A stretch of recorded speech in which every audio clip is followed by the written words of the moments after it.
mukore ngo nabigenje namwe. Do as I did. Yeah.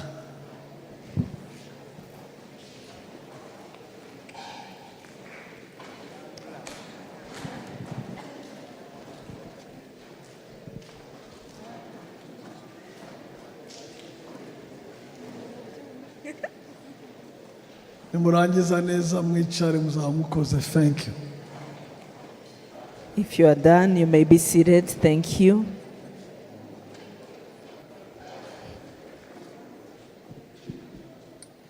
Imana ishimwe cyane. Glory to God. Umbe amina nziza itarimo imbeho. I want a big amen without. Kandi cyane. Amen. So much. May He be praised. Turashimana ko yabashoboje guca mu mvura mukaza. We thank God we enabled you to pass through the rain and make it here. Clap for yourself because you are able to make it here. Turakiriye Pastor Elisha kuva Gikondo GP. Reka we welcome Pastor Elisha from G Parish. Thank you so much. Yakoze kuza. Thank you for coming. Boneho kubatangariza ko ku cyumweru nyuma saa sita tuzatanga kick off ya 21 jours. I hereby announce that on Sunday we are kicking off the 21 days of prayer and fasting. Kumwihariko ntabwo tuzaba twenyine nka Masoro. Particularly, aba Gikondo bazaza, aba KBC bazaza. we want to be alone. We'll have Gikondo, KBC, and so many other brethren. Because we are going to start together these 21 days. On this evening of Sunday, we are going to start together this journey towards Passover. And you know that Passover is an important day for the Christians.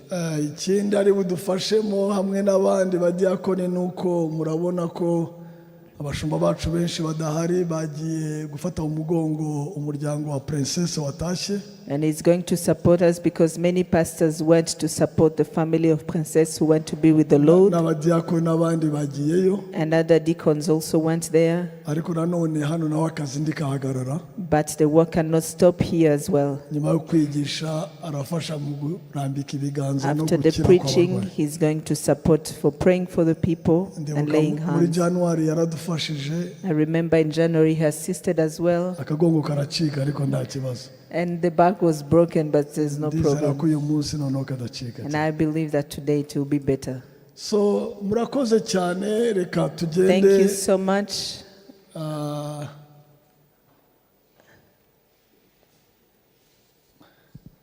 Nongere nibutse ko turi mu septennium ya gatanu yo kwambikwa imbaraga. Let me remind you that we are in the 5th septennium of supernatural empowerment. Iki kintu kitwi kwambikwa. This empowerment or receiving capacity. But they give you capacity because of the plan they have.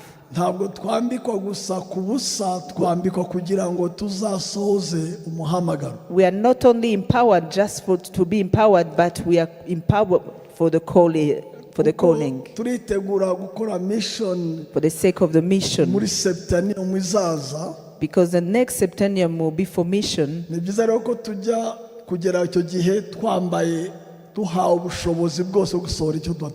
So it is good that we get to that time closed and empowered. So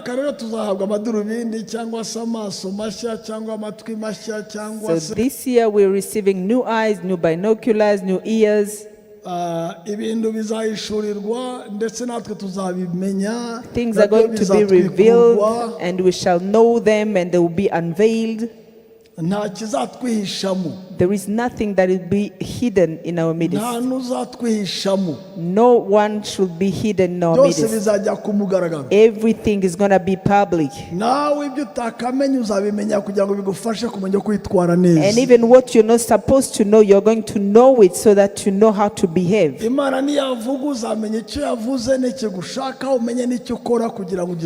If God speaks, you're going to hear and know what you should do for you to accomplish that which God wants you to do. You will have dreams, you have revelations. muzabwirwa, You're going to be told. muzumva ijwi ribabwira ngo dore inzira, You are going to hear voices showing you the way kugira ngo mutayobagurika. so that you shall not be lost. Imana ishimwe ko ari Imana y'umucyo kandi itanga umucyo. Praise God because He's a God of light and He gives light. Izabikora rero. He's going to do that. Muri iki gihembwe cya mbere nanone In this first trimester, turashaka ko kubereka icyo ari cyo definitions. we want to show you the definition. Twagiye tubaha ingero z'abantu batandukanye What revelation is. We've been giving you kugira ngo examples of mugire different icyo people bisobanuye guhishurirwa cyangwa se kugira amaso y'umwuka. for you to get an understanding of what is revelation of possessing spiritual eyes as well. Dufite urundi rugero mwandika ibyanditswe, dufite n'urugero uyu munsi tuvugaho n'ejo no ku cyumweru. And today we are going to use an example, and even on Sunday, Uyu mugabo witwa Samuel, this man called Samuel. nawe ni urugero rw'abantu b'Imana. He's an example of men of God. Turi bubone uburyo amaso icyo amaze uko akora uko bayakira. And we will see what is eyes, the use of eyes and how to receive eyes. Tumaze kubona abantu barenga 8 cyangwa 10 tuvuga ku icyo kintu cya revelation. We have seen more than 8 to 10 people talking about this thing of Twavuze revelation. Daniel, We talked about Daniel. twavuze Yosefu, We talked about Joseph. twavuze Dawidi, We talked about David. twavuze Paulo, We talked about Paul. mami yavuze Petero, Mommy talked about Peter. avuga Yakobo, We talked about Jacob. tuvuga Elisha, We talked about Elisha. tuvuga Eliya. We talked about Elijah. Twavuze abantu b'Imana We spoke about so many kugira men ngo of God mwumve ko Imana yifuza yishimira kuduha amaso. for you to understand that God is pleased to give us eyes. Bituma uyibwira uti Imana kutarobana ku buto nanjye ngirira neza. And this will push us to talk to God and say, God, you do show no favoritism. You can also give me those eyes. Niba mwarangije rero reka If you are done writing down the scriptures, let's go on. Samuel wa mbere igice cya mbere umurongo 1 wa Samuel 9 chapter kugera 1, verse 9 to 17. nuko bamaze kurya no kunywa Hana arahaguruka aho bari bari i Shilo. Once they had finished eating and drinking in Shiloh, Hannah stood up. Kandi Eli umutambyi yari yicaye ku ntebe ye Now Eli, the priest, was sitting on his chair ku gikomanizo cy'umuryango w'urusengero rw'Uwiteka. by the doorpost of the Lord's house. Ariko Hana yasenganaga Uwiteka. In her deep Vuga anguish, cyane numve. in her Bivuge deep neza. anguish, Yes. Hannah prayed. Yasenganaga Uwiteka agahinda. She was praying with deep anguish, arira cyane. crying, weeping bitterly. Nuko mfite byinshi uyu mugoroba ariko nakabatindiye aha ngaha. I have so much this evening, but I would like to tarry on this. Ndambiwe abantu bicaye aha ngaha n'ibyabo byarambuwe cyangwa barabwiye ibintu badafata. Ndabirambiwe. I am tired of people who have promises that are unattainable. May you pay the price for you to grab that. Iminsi ibaye myinshi muvuga amagambo, mwizera amagambo bigatahiraho. It's been a long time for you to believe and speaking about words, mere words. Enough is enough. You need to have an anguish that will push you to a certain place. When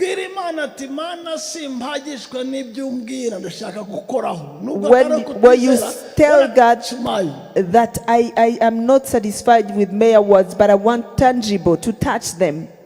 We're in the season of manifestation. We're in the season of manifestation.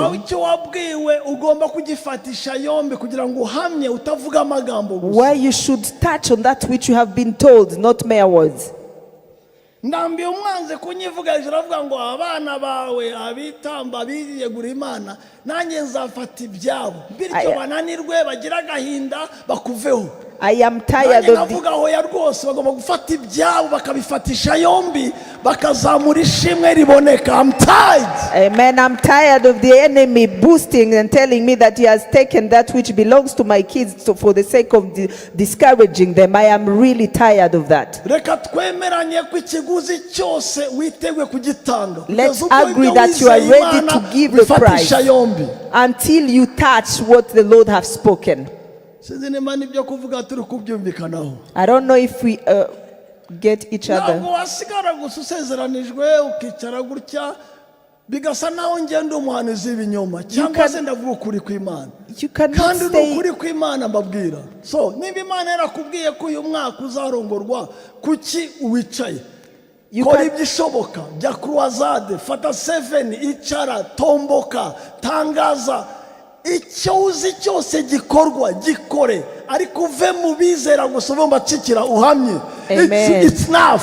Amen. Amen. You cannot just stay with the promises, sitting on your promises, not seeing them accomplished. If God has spoken and told you something, you should see it come to fruition. If God has told you that you have to be married, do whatever the needful so that you see it. If it is fasting, if it's praying, 7 days, whatever you have to do, but do it.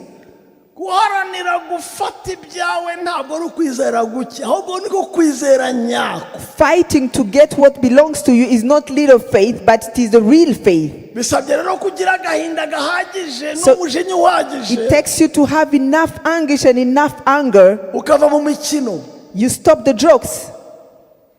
Ukava mu mikino. Stop the jokes. Ukavuga kiriya kintu nzagifata cyangwa nzapfa. You say, I will grab that or die. Ikintu cyose kizagira akamaro gifite ikiguzi. Whatever is useful has a price.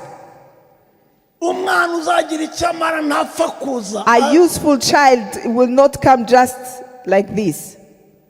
Hazanwa n'amavi y'agahinda karambiwe. It will come with knees of that person who is anguished and tired. Karagaciyemo mwumve, ariko Hana yasenganaga Uwiteka agahinda. But here Hannah would pray with deep anguish, weeping bitterly.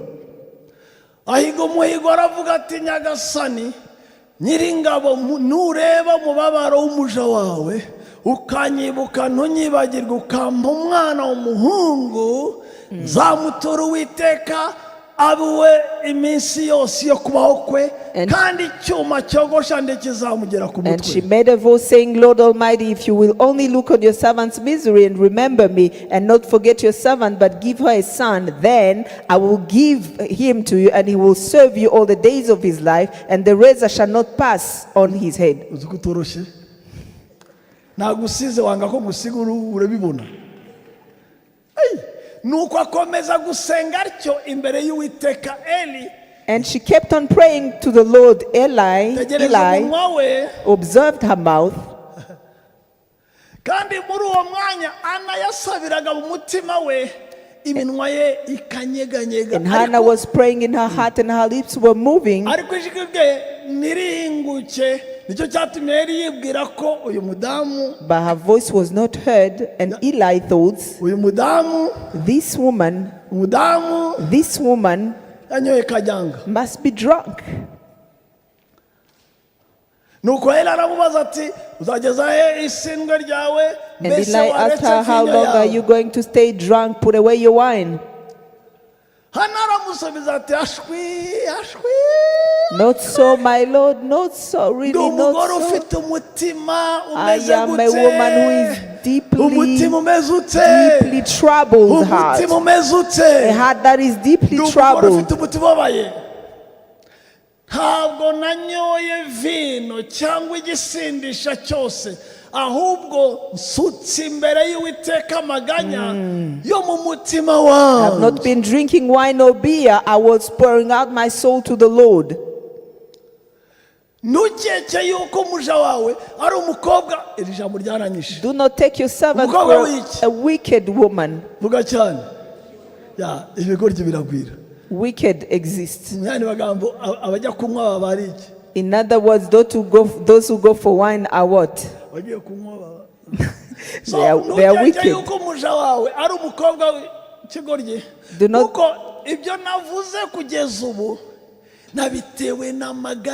I have been praying here out of my great anguish and grief. Out of my great anguish and grief. You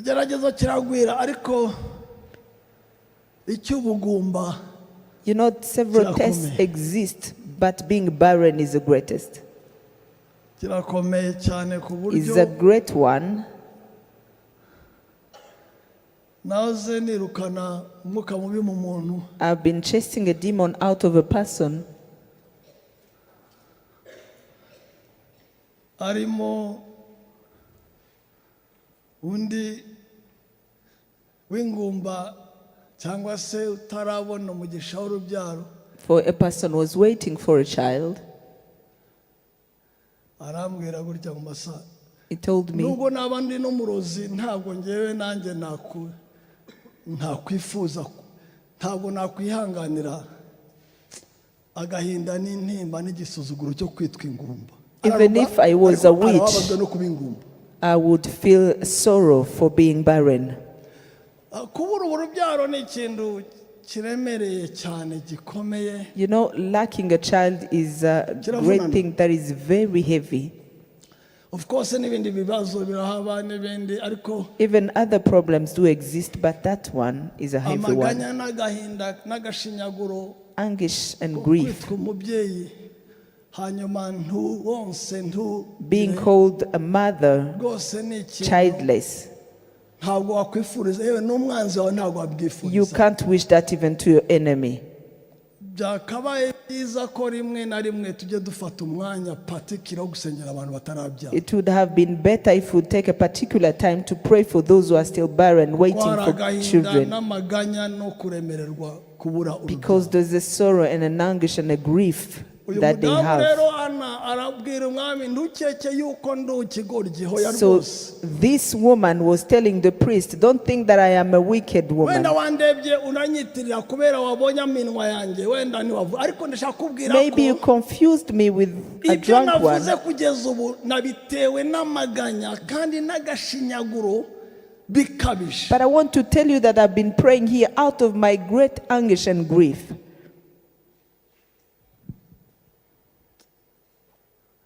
Maze Eli aramusubiza ati genda, Eli answered. genda amahoro. He told her, go in peace. Makati kitiri la brota la mashala braka. Imana ya Israeli. May the God of Israel, Nanjye gushyiraho izina ryanjye aho ngaho. I was about to put my name. Imana ya Israeli. May the God of Israel, Imana ya Abrahamu. may the God of Abraham, Imana ya Isaka. may the God of Isaac, Imana ya Yakobo. may the God of Jacob, Imana ngorera umutima wanjye wose ndayiryari. may the God I serve wholeheartedly without Imana hypocrisy, nkurikira the n'umutima God wanjye I wose follow with my whole heart, iguhe may He give you, ibyo grant you what you ushatse have wasoma asked hariya. of Him. Iguhe May He ibyo. give you, may He give me that which I have asked of Him. Bisubiremo. Should I repeat? Imana ya Israeli. May the God of Israel, Imana ya Abrahamu. may the God of Abraham, Imana ya Isaka. may the God of Isaac, Imana ya Yakobo. may the God of Jacob, Imana nkorera umutima wanjye may wose. the God that I serve wholeheartedly, Imana nizeye itarangojeje isoni. may the God I believed in, Imana nunamiye mvuga may the imbaraga God I zanjye bow zose. down to and I speak with all Iyo my man. strength. May that God, Iyo may mana that God, atari iyo mana may that iyo God, precisely that precise iguhe God, ibyo usaba, that very iguhe God, ibyo give you, wifuza, grant you iguhe what ibyo you have urota, asked of Him, iguhe ibyo grant you ushakishije, your dreams, iguhe what you are urubyaro, seeking, give you iguhe those gukikira, children, give iguhe you to carry konsa, those kids, iguhe and to kwaguka, breastfeed, iguhe to igisubizo, expand, give you iguhe answers. ubuhamya, May you give a bikuremere testimony. ishimwe, May you create a bikuremere thanksgiving igisubizo, for you. May you create iguhe an ibyo answer for you. wifuza May you byose, create that which mu you are izina asking rya Yesu for in Kristo. the name of Jesus Christ. Amen. Amen. Shobora kwicara. Thank you. You may be seated. Thank you. Amaze kumuca, After he was weaned, kumucutsa ajyana n'amafizi atatu she took the boy with n'ifa her, imwe y'ifu young as he was, n'imivumba along y'uruhu with irimo vino, amujyana i Shilo mu 3 nzu loaves, y'Uwiteka, kandi an umwana ephah, yari akiri muto. the skin of wine, and he brought him, yet he was still young. Nicyo gitumye mutura Uwiteka azaba uwatuwe So now Uwiteka. I give him to the Lord for his Iminsi whole yose yo life. kubaho kwe nuko asengera Uwiteka aho He ngaho. will be given over to the Lord, and she worshipped in that place. Abatabizi uwo mugore yungutse bangahe? For those who don't know, how many did she gain by offering that one? Kumwe yasabye n'amarira n'agahinda kenshi For the akamubona. one she asked with anguish and grief, and she got him, she offered him. How many did she gain? Bangahe yungutse? How many did she gain? Tuvanyemo Samuel yabonye bangahe? She got Bamwe bari kuvuga how 6, many more? abandi bakavuga sinzi. Ni bangahe? 5 more plus a little. Oya ni batanu.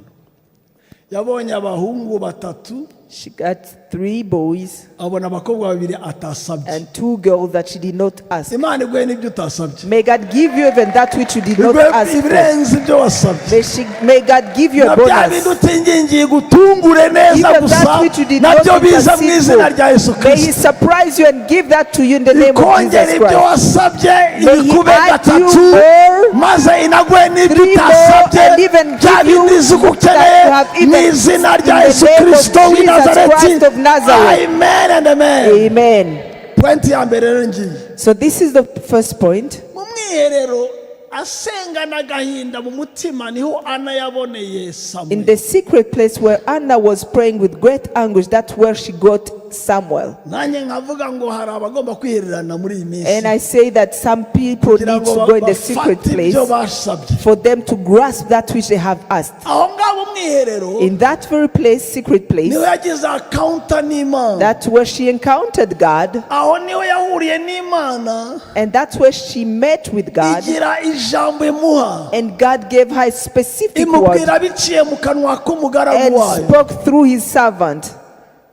Nakabonye umwanya ngo ntinda ariko nta kibazo. If I had time, I would stay on this and tarry. Uyu mudamu yari afite mukeba we. This lady has Umunoshanosha. Buriya ntiyabura abantu baducumita. you know, there are some people Who just nimba ari gutizinga nimba ari ukubabyita gutarya niko. Nukuboringa harya ni. Sinzi ko babyita kwako nyine. Nukunyuzura. Sinzi ko babyita ariko hari abantu pinchers b'abahanga. or bulliers and Buringa nimba ari kuburinga. Bakatumerera nabi bakatu. Barahaba sinzi aho bajya bava ariko barahaba. they do exist. Hari umukobwa wanyohereje none ka SMS. There's a lady who sent me an SMS and told me Umuhungu bari inshuti azi ko bazarongora ariko ari umupagani amushakaho ubusambanyi amaze kumwima arambwira ugenda amasaha azabarongore mwese. she was dating an unsaved person, and when she refused to continue the journey, say, "Go, Masasu will marry you. Yena amasaha azashakira abagabo barongore mwese bababikira. Go, Masasu will marry you." Ndabizi ko hari abantu anga batukwa batuzira. I know that there are some people who are insulted because of us. I know that. Ariko uzangenzura urebe maze imyaka But 30 mu observe Rwanda. me, I've spent more than 30 years in Rwanda. Ntawe ufite icyo yandega. There is nothing that they can condemn me for, Ntacyo. accuse me for, Kubera ko Nothing. ntacyo nivangamo. because I don't mix up into things. None se uragira ngo ibyo bipfa kuza. Do you think it just come like that? Nanjye mfite abangendaho banshakaho ibyaha. I know that there are some people who come to me seeking for Ariko sins. iyo mu ijuru ntihunikira But the God ntinasinzira. of heaven does not slumber nor sleep. Kandi niyo dushaka n'umutima wacu. And He's the one we are seeking with all our Ntabwo hearts. byajya butirimo no kuvanga kutirimo There's tuba no twarapfuye. hypocrisy and no mixing up because we're dead. Iki gihugu kirasa n'ikibiriti buri muntu azi wese n'umuntu azi wese. Ni igihugu gitoya cyane ntacyo wakora ngo ntikimenyekane. So This country utari mu is very byawe small. u Rwanda. It's like a matchbox. Everyone knows everything. Nimba uri mu batuzize If you are among those who are condemned because of us, uramaze. it's okay. Ariko nk'ubwiye inkuru ujye gororerwa ibyo watwizeyeho. But you are going to be rewarded for that which you have believed us for. Amen. Ntabwo wanyumvise neza. You didn't get me well. Kubera ko watuzize, because you have been judged and condemned because of us, and it is not even us, wazize Imana twemeye tukayigwa inyuma, but it is because of the God we have believed in and reka nawe followed. usarura ibyo wazize, May you also reap that which you reka have nawe been ucakire judged ibyo for. wizeyeho. May you carry that which you have believed. Uyu mudamu rero sinamuvugaho, So this woman mukeba we had Penina, a Penina in her life Penina nyine who would Penina's her. ntabwo urabyara. You haven't gotten a child yet. You see, Njyewe umugabo wanjye mufitiye abana we, I have my husband, I have children, ariko ba Penina ni beza batuma dusengana agahinda. but the Peninas are good because they helped us to pray with anguish.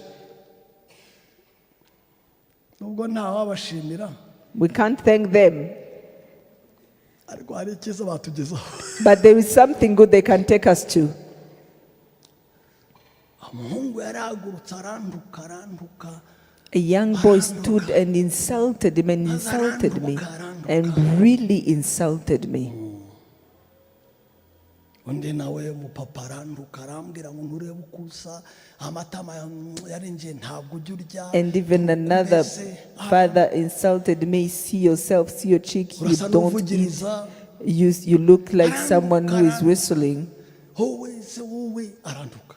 He insulted me. Icyiza ni uko ari hano, But the good thing is he's present here. ubu ntabwo yaba akintuka. He can't be insulting me anymore. We are friends. Undi mupapa nawe arantuka. And another father also did insult me. Arantuka. He insulted me really. Masasu Imana ijya inshoboza ndaruca. Pye.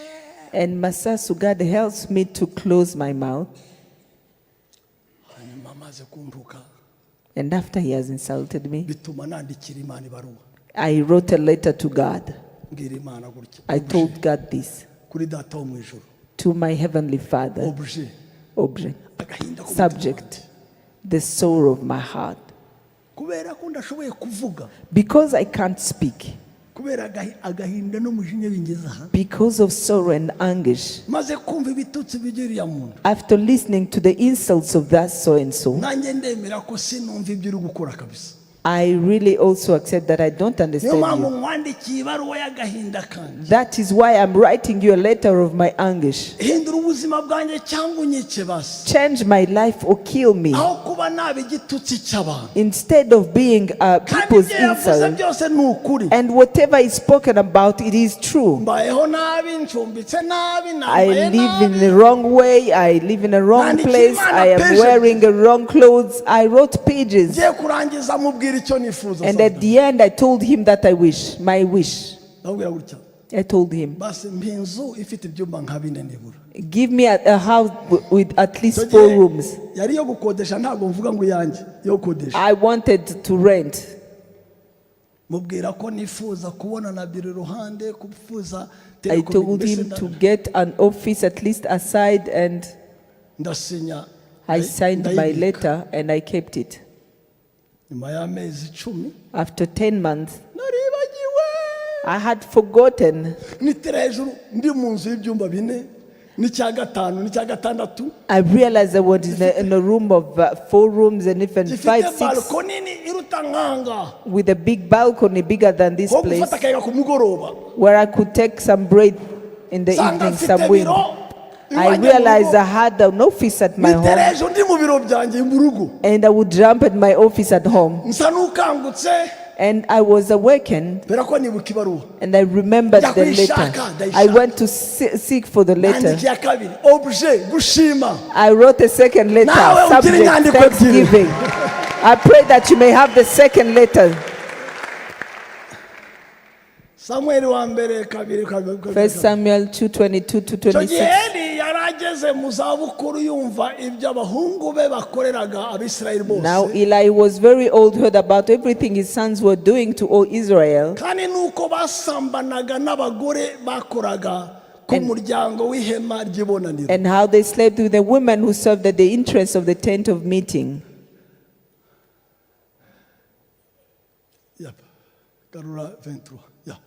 arabaza ati niki gituma mukora bene ibyo? So he said to them, why do you do such things? Kuko njya numva abantu bose bambwira ingeso zanyu mbi. I hear from all the people about these wicked deeds of yours. Reka bana banjye ibyo numva bavuga si byiza. No, my sons, the report I hear spreading among the Lord's people is not ubwoko good. bw'Uwiteka. Umuntu nacumura ku wundi Imana igira ite? If one person sins against another, God may mediate for the offender. But if anyone sins against the Lord, who will intercede for them? His sons, however, did not listen to their father's rebuke, for it was the Lord's will to put them to death. And the boy Samuel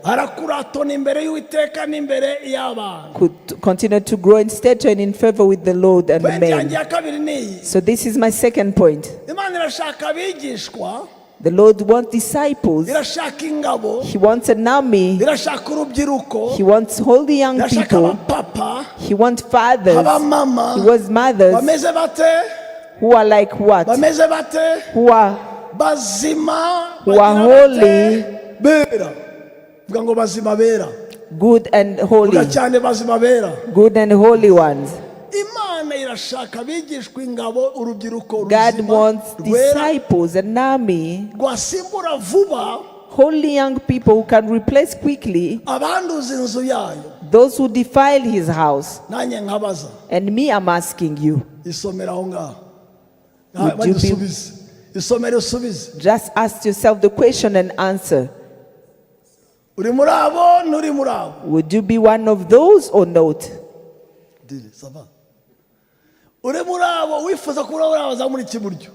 The one who wished to be among those ones, raise your right hand. Let me give the history background. This man Eli, he has a sons, Phinehas and Hophni. He was old and his sons were serving.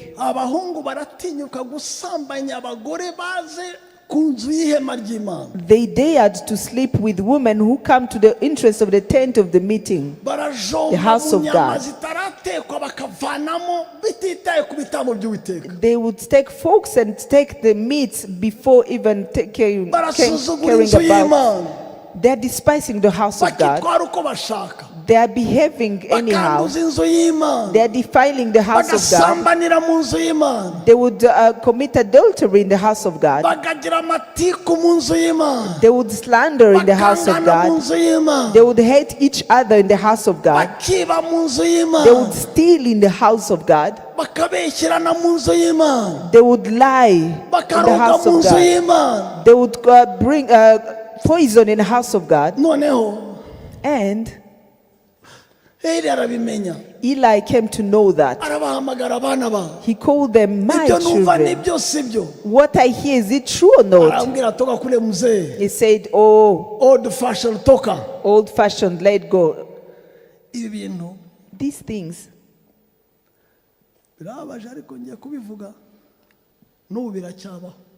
it is sad, but I'm going to talk about it. It's still existing.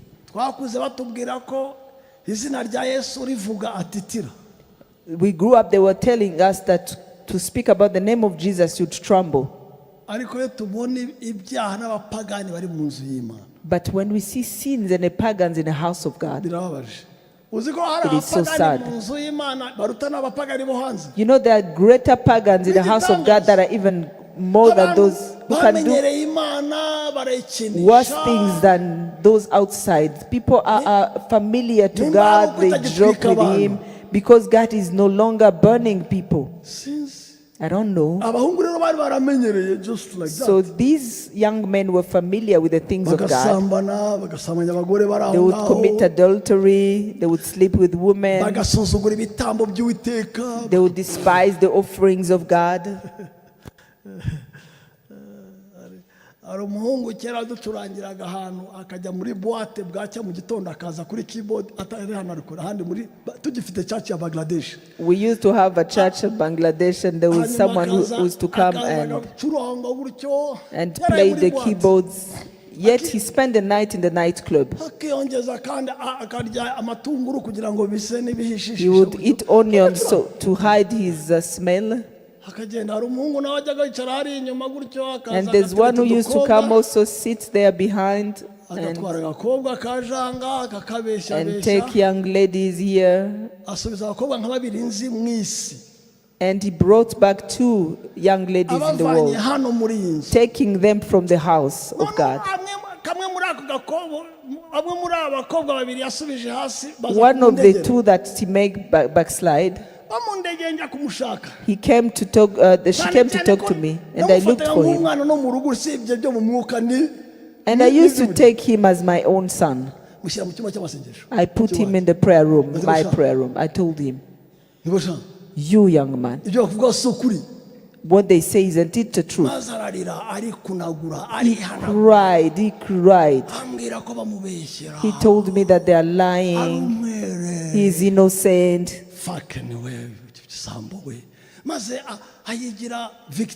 He victimized.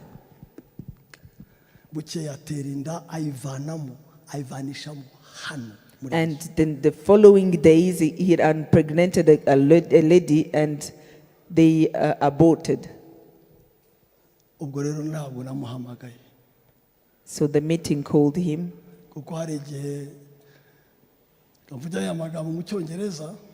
Let me say this. You can help a weak person. You can't help a wicked person. Ushobora gufasha umunyantege nke ariko ntiwafasha ikigoryi cyangwa umugome. Because wickedness is choice. Kuko ubugome ni amahitamo. But weakness is ignorance. Ariko intege nke ni ukutamenya. A weak person can be helped for. Umunyantege nke yafashwa. Because he stumbled. Kuko ashobora gutsitara, and then you help him. Ukamufasha. But a wicked person, ariko umugome, who have decided to do willingly, intentionally evil, yahisemo n'ubushake bwe bwose gukora ikibi, you can't help him. Uwo ntabwo yafashwa. You cast him out. Uramusohora. Because there is no room for him to change. Kuko ntabwo aba agifite umwanya wo guhinduka. But God is about to help every weak person. Imana yiteguye gufasha umunyantege nke wese. But he can't do anything for wicked people. Ariko ntacyo yakorera abagome. Because they've decided to be weak. Kuko bahisemo kuba abagome. Wickedness is choice. Ubugome ni amahitamo. Weakness is ignorance. Ariko intege nke ni ubujiji. I never called him back. Ntabwo sinigeze nongera kumuhamagara. I let him because he chose to do that. Ndaramwihoreye kuko yabihisemo. See, Jesus is coming back. Muzi Yesu araje. He's on the door.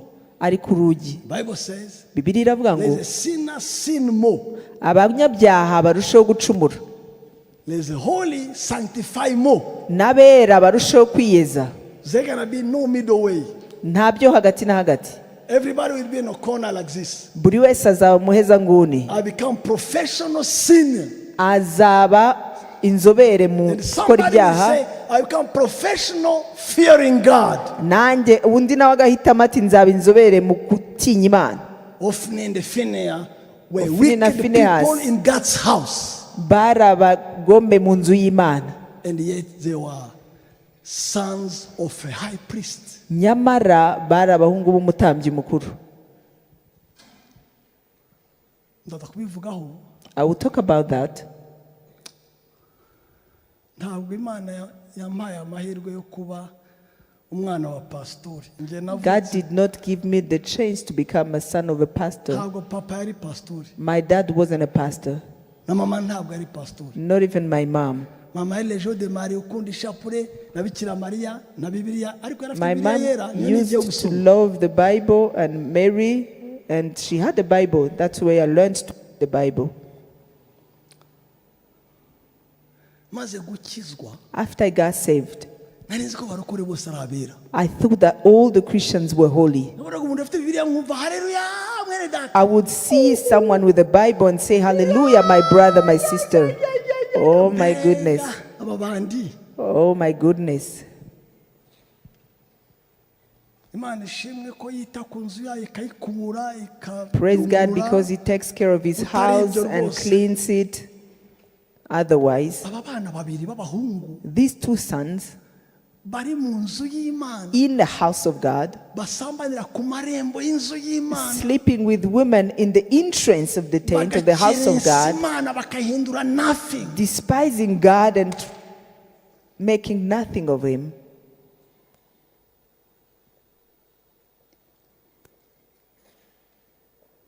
Samuel wa mbere igice cya gatatu 1 Samuel 3, murongo wa mbere kugera kuri kane. 1st to 4th verse. Uwo mwana Samuel yakoreraga Uwiteka imbere yande. The boy Samuel ministered before the Lord under Eli. Kandi muri iyo minsi ijambo ry'Imana ryari. In those days the word of God was Uvute cyane rare. numve. The word of God was rare. Ngaho mba sinonime ya ingume. Rare. Give synonym of rare. Ryari. It was scarce. Ridapfa kuboneka. Yes, thank you pastor. Ryari. Is what Ingume. it was rare. It was hard to find. Ubuganza ni mumchizi cyane. Ryari ingume. Ryari ingume. Nimboneka rimwe. Thank you. Ryari rare. Ryari ritaboneka. It was rare. It was scarce. Ese iki gihe naryo riri ingume. Is it the same way today? Yes. Yes. Ijambo ry'Imana nyaryo ry'ukuri riri. The authentic, the real word of God is really rare these days. Birohwa n'ibindi biragwiriye ariko ijambo ry'Imana nyaryo ni ingume. The mixed word of God is there present, but the real, authentic word of God is rare. Nta kwerekwa kwari kweru. There were not many visions. Icyo gihe Eli yari atangiye kugira gute vuga cyane. The eyes of Eli were becoming weak. He could barely see. Imana dutabare twebwe bashumba ntiduhume. May God help us as pastors not to lose our sight. May God allow us to see. Before we give you to see, may us be able to see.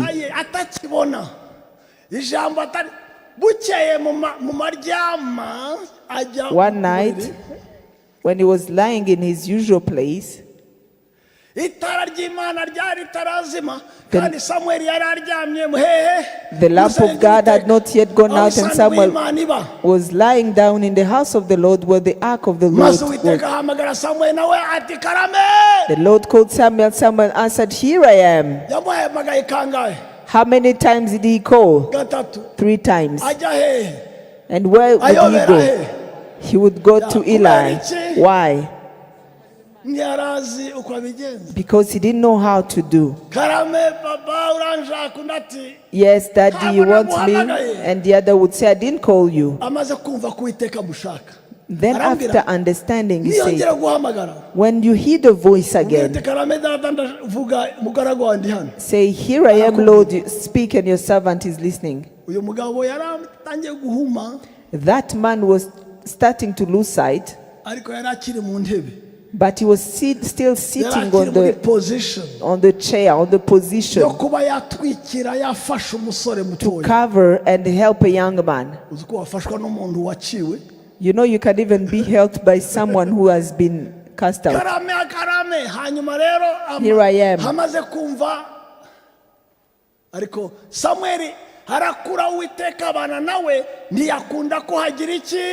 Samuel was with the Lord as he grew up, and he let not Samuel's word fall on the ground.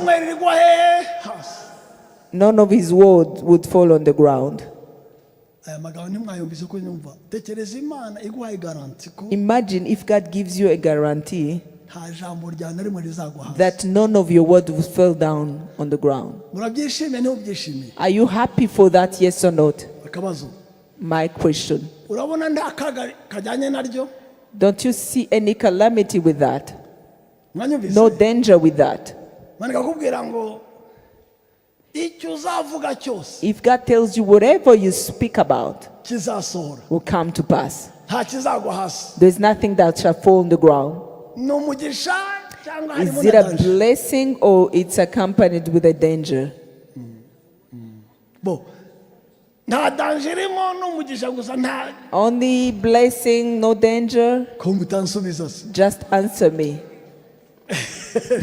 Nakakubwira ngo whatever you gonna say, nunavuga ngo uriya mugabo abimbwa ahera ko ajya mu kurya. Even if you say this man become a dog, he will immediately become one. icyo uzavuga cyose Whatever you kikaba- speak about will come to pass.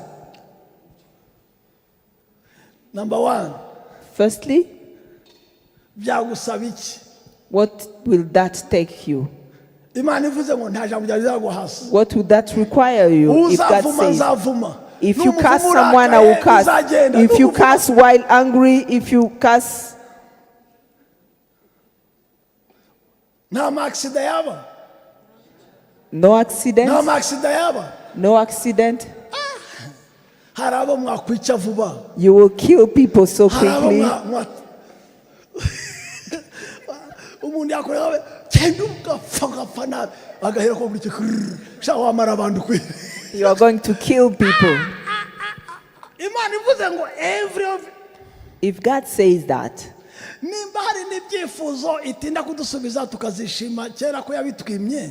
if there's Go get the- prayer request that you Yabinsubizah. rejoice that He did not answer quickly, Yabinsubiza mbana if you had answered me, ibyifuzo uvuga uti je regrette Imana ishimwe ko itansubije. there are some prayer requests you say, praise God that He did not answer. Namwe nawe ariko byari ibyifuzo uvuga Imana ishimwe ko yatansubije. Maybe you, but me, I praise God for some prayer requests that He did not answer. Ariko nanone n'umugisha. But again, it is a blessing. Imana isoza amagambo yanyu yose meza May God y'ubuzima ava mu kanwa accomplish kanyu. all life-giving Ntihagire words rimwe that rigwa get hasi out of your mu izina rya Yesu mouth. Kristo. May none of Nimuvuga them fall on gukira, the ground. Imana If you ikize. speak about healing, Muvuga may ku God kiboho heal. ko Imana ibohore. If you speak Icyo about muzavuga deliverance, may cyose God gitanga ubuzima deliver. gisohore. Anything that is Imana isohoze life-giving, ijambo ryanyu may God ryose rizima accomplish it. muzavuga.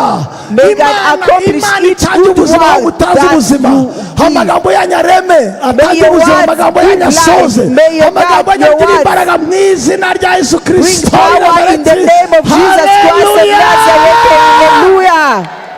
Woo. Amen. Nuko abisirayeli bose uhereye i Dani ukageza i And though Israel bamenya from ko Dan to Samweli Beersheba yarundukiye ubuhanuzi bw'Uwiteka. recognize that Samuel was attested as a prophet of the Lord. Maze Uwiteka yongera kumubonekera i Shilo, And the Lord continued to appear at Shiloh. kuko yajyaga yiyereka Samweli n'ijambo rye. And there he revealed Shilo. himself to Samuel through his word. Kandi ijambo rya Samweli And the word of Samuel rigera reached, rishikira arrived. bangahe How many? hehe. Where?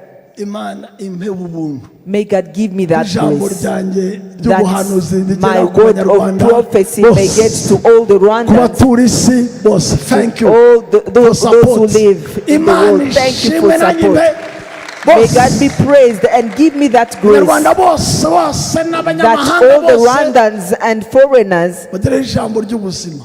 may them receive that word of life. Amos 8:11-13. Amos 8:11 to Dore 13. iminsi izaza The days are coming, niko Uwiteka Imana ivuga, declares the Lord, the sovereign Lord, nzatereza inzara mu gihugu. when I will send a famine through the land. Azateza iki?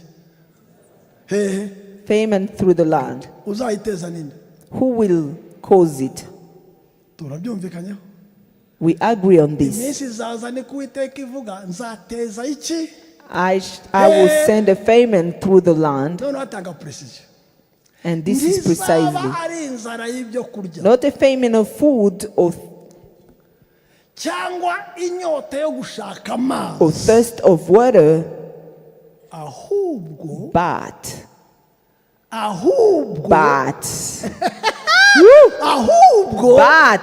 ko mutamfasha, izaba inzara y'iki? a famine Izaba inzara y'iki?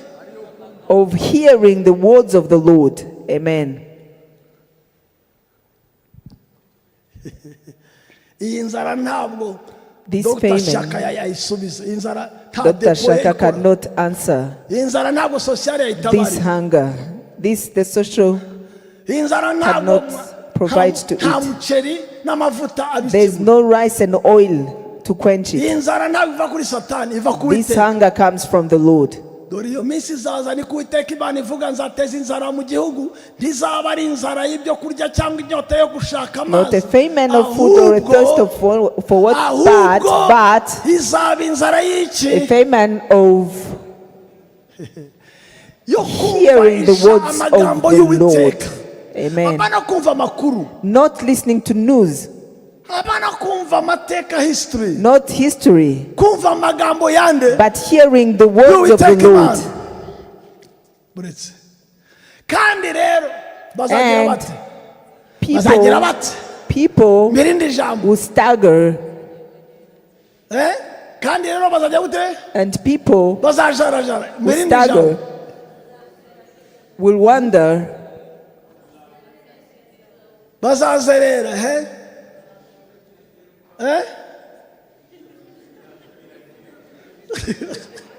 ko mutari kumfasha abagenzi mwagakaye, bazagira bate, bazazenguruka Yesu, people will turn around, bazajarajara, they will stagger, bazayobagurika, bazakubita hirya no hino, thank you, they would go here and there, bazazenguruka, they would turn around, bazayerera, they would wonder, bazagenda hiryo, maze bavuga neza bavuga ngo bava ku nyanja imwe bajya ku from yindi, sea to sea, bazava ikasikazi, ubwo ni este, wander from north, bazava ikasikazi, from north bagenda to iburengera east, zuba, bazakubita hirya, searching for the word, bakubite hino, bashaka iki? searching for the word of the Lord. y'Uwiteka, hanyuma haba iki? And Vuga cyane. but they will not find it. But they will not find it. Uzi ko uvuze iri jambo abantu bagira ngo urakabya. You know, if you say this, people will think that we exaggerate. Bazavuga amatorero yuzuye mu Rwanda. They will say, with all the churches in Ibi Rwanda, ntabwo bitureba, this does not concern us. biratureba. It concerns us indeed. Izi nzererezi ubona zose zakubisa aha igiterane cyacu. Wanderers are here from conference to conference. You know, there's something that he's searching for. Bagenda kanyarira gasurira byabona musi. They go from mountain to mountain with names. There are things, there's something that they are looking for. Baterana kwa Masasu na kwa nani no kwa They go to Masasu and to so and so. Hirya kubita hino. They go here and there, Bakajya Fede Pierre hano, bakajya Retreat hano, bakajya retreat here, crusade here. There is something that they are looking for batarabona. that they haven't gotten yet. Barumva amagambo They hear words, ariko ntibumva ijambo. but then they don't get the word. Kandi inyota yabo ntabwo ari amagambo. But their thirst is not about Barashaka words. ijambo. They want the word, Ariko ntibabone ijambo. but they don't get the real word. Mva ngo ijambo bashaka ijambo ry'Uwiteka. They want the word of the Lord, Ariko but they will not find it. wenda sinzi nafatwa ko ndashaka kuvuga ariko Maybe I may be misheard.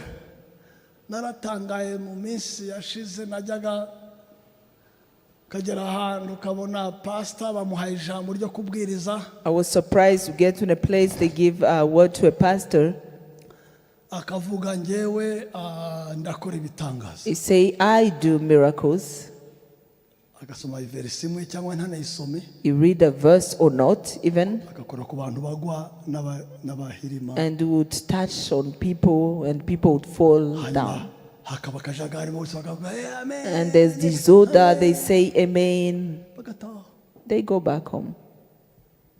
Handi naho ukabona baraje You, barabyinnye, another place they come, they dance. amakorali 25 ay'abatoya, 25 choirs, ay'abaverisi, young, teenagers, grown up. korali y'abamama ba kera, abamama bashya, Choirs of the old moms, the new moms. korali yabize kera bafite inyinya, Choirs of those who studied korali in the yabize early Butare, times.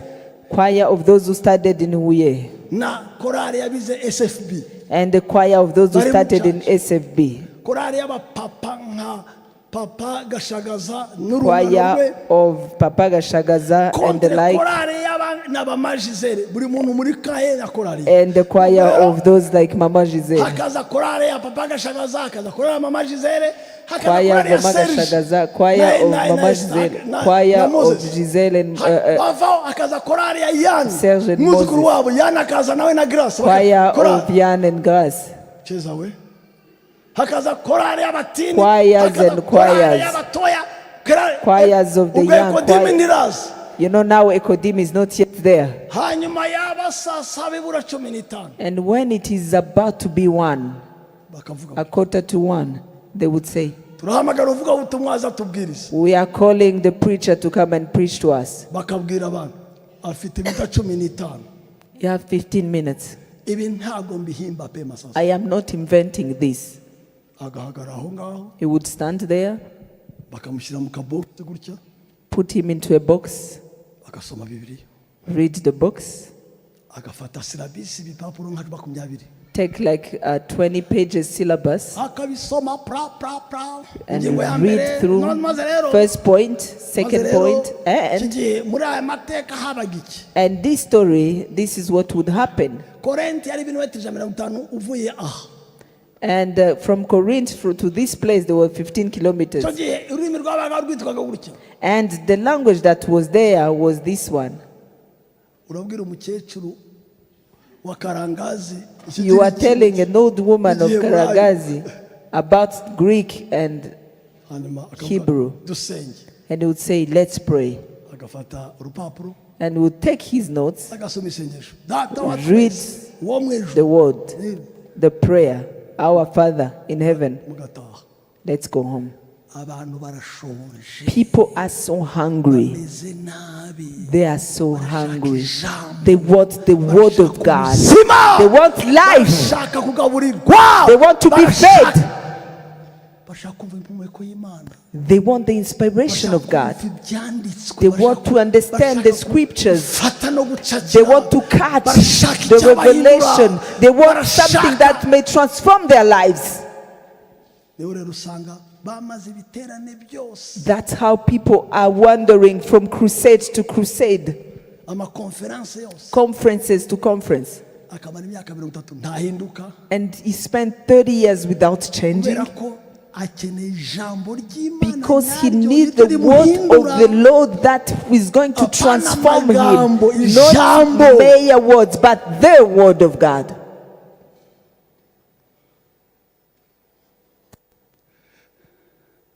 bazajarajara bava ku nyanja imwe bajya They ku will yindi, stagger from sea to sea bazava ikasikazi bajya and wander iburasirazuba, from north to east, bazakubita hirya bakubite searching hino, bashaka ijambo for the ry'Uwiteka, word of the Lord, be kuribona. but they would not Aha rero find niho it. bigoye, be kuribona. But they would not find it. bazahura n'ibirohwa, bazahura n'ibindi, bo kubona They ijambo. will find dirty waters, Baribure. but they will not find the word.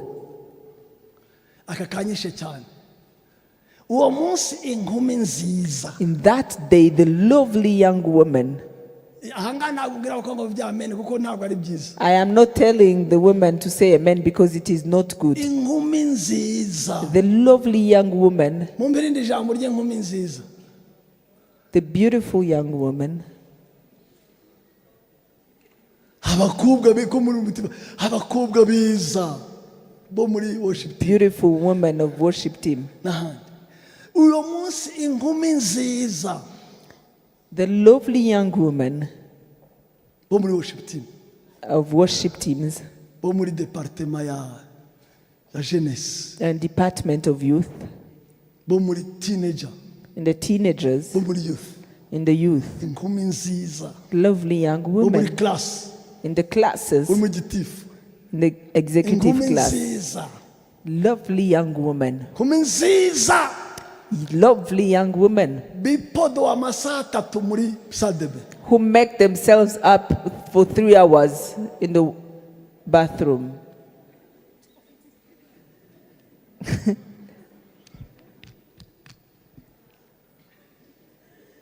Makeup.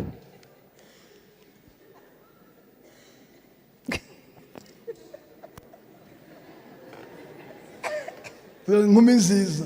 Lovely young woman. Inkumi nziza se bivuge. Repeat, lovely young woman. Lovely young woman. Niki? And n'abasore. strong young men. Ibikurikira ntumbaze. Don't ask me the following. Will faint because of thirst. Thirst of what? Yet they are beautiful. Yet they are young. Yet they are young women and young men. But they are suffering. They are thirsty. Not a thirst of hamburger. Not of ugali. Not a thirst of drink or food. They would faint because of the thirst.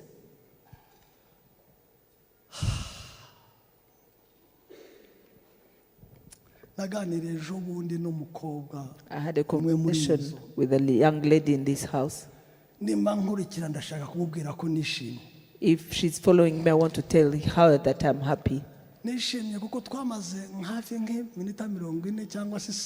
spent like 40 minutes or an hour. She had a notebook of questions. And on each point she would tell me, I followed your preaching. This is the word that was there. I took it this way. I did this about that. And this is the result. This was hard for me. I am coming to ask for understanding. What is missing? And another day you said this. Concerning this scripture, I took it this way. I applied it this way. And it worked out. How can I do so that it remains like that? She had like 7 points. And in different years. And I was like, yeah, this one, I don't just speak. She doesn't only speak on chairs. She knows what brought her.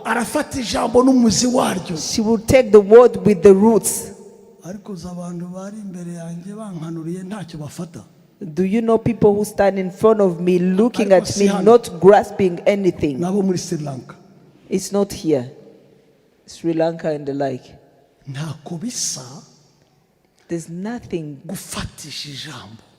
as beautiful as catching a word and take it from the Bible as a word and make it enter your heart and become flesh in your hands. Hallelujah.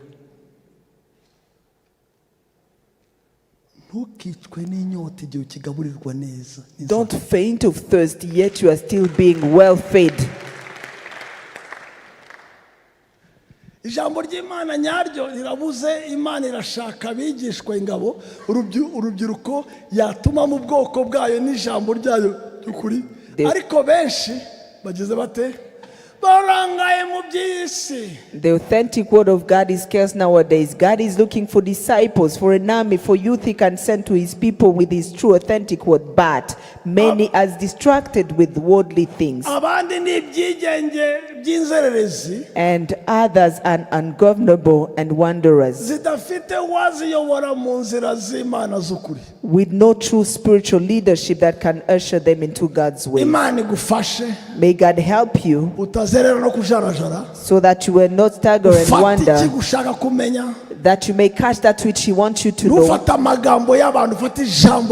Don't take words of people, but take his word and take it rightly, that it may become a life and a in your life and change your history. In the name of Jesus Christ, in the name of Jesus Christ, in the name of Jesus Christ, in the name of Jesus Christ, in the name of Jesus Christ, amen. I thought I still had time. May God help you, and may God help us. One, in our secret place, to to seek for God. niho Ana yakoze encounter n'Imana. That's where Hannah encountered God. Yumva ijwi, And she heard a voice. yakira ijambo, She received the word. rihindura amateka ye. And the word changed her Nawe muri history. encounter n'Imana And yawe, you too, in your encounter with God, muzakirane nayo, may you meet up with wumve icyo Him, ukeneye kumva that kizahindura you may amateka hear yawe. that which you want to hear, that will change your life. Number 2, Number 2, hari abantu banduza inzu y'Imana, there are people that are defiling the house of God, bakerensa iby'Imana, that they are despising the Bari things mu of nzu God, y'Imana. yet they're in the house of God. icyo Imana ishaka What the Lord ni wants ubwoko bushya bw'abasore n'abahungu is n'abakobwa the n'abamama new people of young girls, young boys, and young mothers and fathers baza guhinyuza abo ngabo, who come to challenge those bagahaguruka mu kwera and kw'Imana, stand in the holiness of God bakazana ubundi bwoko and bring about another people butitizwa n'ijambo that ry'Imana, is trembling before the word of God, bitandukanye n'icyanduye, that are separating from evil bakarema kwera kw'Imana mu nzu y'Imana. and create the holiness of God in His house. ubarimo You cyangwa are among barimo those cyangwa and tubarimo, among ni those and amahitamo you are yacu. among those. This is our choice. Icya gatatu, Third thing, ijambo ry'Imana rirabuze, the word of God is really rare. nubwo ubona bijaragata hanze, Even if you hear a lot of noises out there, inzara ry'ijambo imeze nabi. the thirst and a hunger for the real word of God is, Abantu barashaka ibitangaza, people want miracles, barashaka ubumenyi, they want knowledge, ariko iyo bigeze ku ijambo ry'Imana, but when it comes to the word of God, ryarindi rihindura amateka rigahindura ubuzima, that one that transforms history and life, kandi wumva ukamara amezi udasinzira kugeza ubohotse, that you hear and spend months without sleeping until you are delivered, yani rigucumita ukumva nawe that Imana word sidasiga gukomeza, that pierce you and you feel like you will not eat anymore, rigukubita ugiye mu kabari vendredi nk'uyu munsi, that one that strikes you when you go to the bar a day like this, wahagurutse wahamagaje moto when you have stood from your home and called a bike ukayivaho and you get out of the bike ukajya muri veyi, and go in an rya overnight. jambo ry'Imana That word of God usoma that you read ugahagarika kwikinisha, and stop masturbation. ryarindi usoma That one you read ukabwira wa mukobwa and tell that lady cyangwa wa muhungu or that young boy, wari umfitiye runini, you were holding a great place in my heart. wari ufite amafaranga umfashisha, You had money that helped me, ariko sinakomeza kubaho, but I can't go on living that way. mpombye ibyawe ariko sinakomeza, I am losing that which Kubera belongs to me, icyo but I am numvise. unable to continue after Kubera what I ijambo heard. numvise. After the word I heard, ryarindi that word uryumva wowe you hear rikagukorogamo, and change you bwacya and disturbs wahura you. n'undi muntu And the next morning you meet a person ukarimutikura, and you strike him with it bikamuhindura. and it changes him. Amen. niryo mvuga, That's what I'm speaking simvuga about. inyuguti, I'm not talking about simvuga letters. gushyushya I'm ubwongo, not speaking about simvuga amagambo aryoshye, simvuga tiring the imigani, brain, not ndavuga good words. ijambo I am ry'Imana. not talking about tales, but a real word of God. rirabuze, It is scarce. rirabuze, It is scarce. kubera ko turi mu byinshi, Because we are in so many things. dushishikajwe na byinshi, We are busy in so many turashaka things. gukomera vuba no gutunga vuba, We want to be important in a short iyo time rije and ritajyanye n'uwo murongo tubivamo, quickly rich. When it doesn't come in that line, we don't follow. ariko uyu munsi But today, wabwira Imana, you can tell God, meze nabi ndanyotewe, I am so thirsty. sinzongera kujarajara, I am not going to be wandering anymore. sinzongera kuzerera, I am not going to be staggering anymore. ijambo ryawe, Give me your word. ijambo ryawe, Give me your word. ijambo Oh, ryawe, give me your word. ijambo ryawe, Give me your word. ijambo Give me ryawe your word. ritazansiga uko nari nsanzwe. That is not going to leave me the way I was.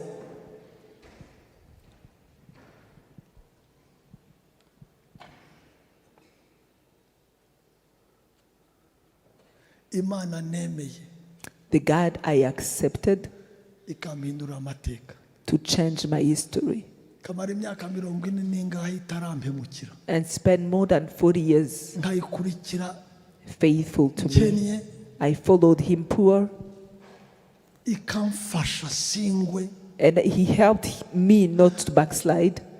ikandemera umuryango, He created for me a family. ikampiyerekwa nanjye nagira abandi akamaro, He gave me a vision for me to be useful to ikandemamo others. umugabo nari imbwa, He made me a man, ikangira yet I was ibyiringiro bya unworthy. benshi, He made me a hope for many. ikampa izina, He gave me a name. ikampanagura, He wiped me. ikansiga irangi, He gave me another color. ikampumuriza, He comforted me. ikamara ubupfubyi, He finished the orphanage in me. ikananshoboza kuba papa wa benshi, And he allowed me to be nanjye a father nkagira of ngo many. ntabara. And I can rescue some. Iyo Mana idahemuka, That God who is faithful, ibimana yawe, may it be your God. ibimana yawe, May it be your God. ibimana yawe, May it be your God. ibimana yawe, May it be your God. ibimana May yawe, it be your God. ibimana May yawe, it be your God. ibimana May yawe, it be your God. ibimana yawe, May it be your God. ntacyo uyihombana, You can't lack anything with ibimana him. yawe, May he be your God. witunge, May you possess him. igutunganye. May he cleanse Uyu you. munsi Today, amateka yawe ahinduke, your history may change. utangire gutanga ubuzima mu rundi May you rwego, start giving life in another wuzure level, ijambo ryayo, full of his word, ijambo nyakuri, a real word. igihe abandi bapfa n'inyota, When others are dying of wowe thirst, rikuzuremo, may this word be full in urisaranganye, you. May you uribwire distribute benshi, it. May you give utabare it to benshi, others. May you rescue so many. mu izina rya Yesu In the Kristo. name of Jesus Christ. Imana iguhe May God give you ibyo uyitezeho byose, that which you expect ibyo of him, uyishakaho that byose, which you are searching for ibikuziraje him. inshinga byose, That which disturbs kandi you, ugire icyo uvugiraho, and may you have a something to speak bigusange mu of. nguni, May you find you in your bigusange corner. mu cyumba, May you find you in your room. bigusange mu May mwiherero, you find you in your secret place. bigusange wowe wenyine, May you find you when you are alone. maze gusubirisha ibiteye ubwoba, And may he answer maze you with gusubirisha wonders. May he ibitangaza, answer you with mu miracles. izina rya Yesu In Kristo the i name of Nazareti. Jesus Christ of Nazareth. Amen. Amen. Amen. Thank you. Amen.